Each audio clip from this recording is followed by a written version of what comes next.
Hey, what's up everyone, and I'm going to be looking at the D-Arts Noel Vermillion from Blazblue, and this figure is by Bandai Tamashii Nations. I'm not really much of a fighting game guy, mainly because I suck at them, but Arc System Works games have always caught my attention with awesome 2D graphics and that wicked art style, so I thought I'd check this figure out. This is going to be a quick one as I'm really falling behind in reviews.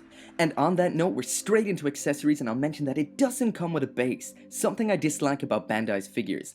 As well as the default face here, we've got two alternate expressions, and as well as the default open hands, there's also two alternate hands. As well as this, there's her guns, a muzzle flash effect part, and alternate hair, for when she isn't wearing her hat. The guns are quite plain looking, they're made from white plastic and have a black stripe down the side, as well as some more black on the handle here.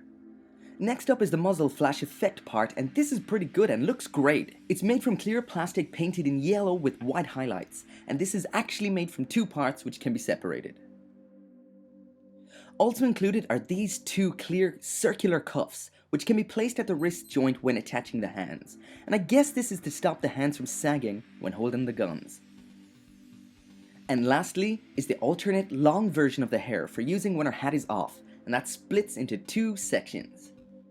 To attach the alternate hair, you just take off the hat, split the head up into its parts, and remove it. Attach the back section of the long hair to the neck, attach the face to the hair, and then just attach the front section of the long hair like this. And there's Noel with her long hair.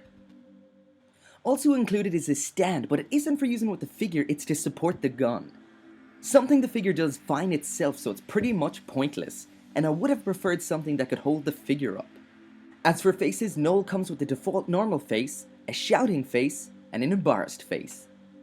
To swap the faces, it's pretty much the same as the hair. Off with the front of the hair, off with the face, on with the face you want, and finally on with the front of the hair again. Now let's check out the D-Arts Noel Vermillion in some poses.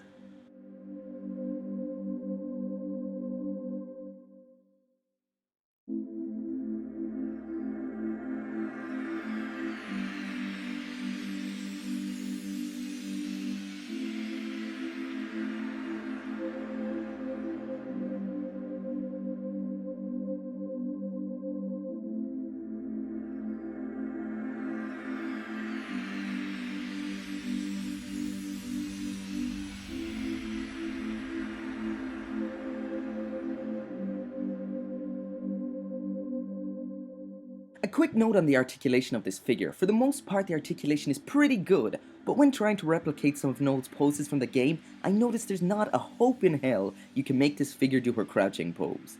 And this is an example of one of the worst aspects of Bandai's figures, clothing restricting the articulation, basically putting form over function, but not really nailing the form part, as I'll get to that in the quality later. So no crouching for the D-Arts Noel. Right out of the box, you'll notice that the quality of this figure is very lacking. Big nasty mold lines all over the place, and check out this gate mark right here. This is horrible, and it's the same on the other side. This lack of quality control borders on the unacceptable. They're huge and nasty, and look how far they stand out from the surface. And this isn't just limited to the arms. They're all over the place, like on the side of the leg here. Now thankfully, the paintwork doesn't follow this trend, and looks really good and is neatly executed. The gold and the silver parts are painted with a nice metallic paint. There's some very nice shading and contouring on the white sections on the dress on both the front and the back. The sculpt and the paintwork on the hair is actually really good, and the facial details are top notch. They're detailed and cleanly executed, so the head looks really good.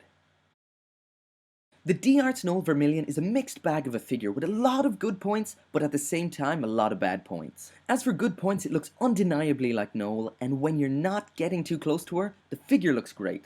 The articulation is very good as well, but as for posability, which is what I used to refer to a combination of the articulation and the factors that affect the articulation, like in this case, the non-flexible dress, well, the posability isn't the greatest. On the bad side, as well as that posability, is the horrible quality control, the complete lack of a stand, and the fact that this figure has an obnoxious RRP of 5,000 yen. Both the quality and the quality control are completely lacking, not to mention that they're around the same price as superior competing products by Medicos and Max Factory, which is totally not worth it. All in all, it's a decent figure. It looks great ignoring the quality issues, but really it's just not worth the price. So that's it for my review. Thanks for watching, and come back again.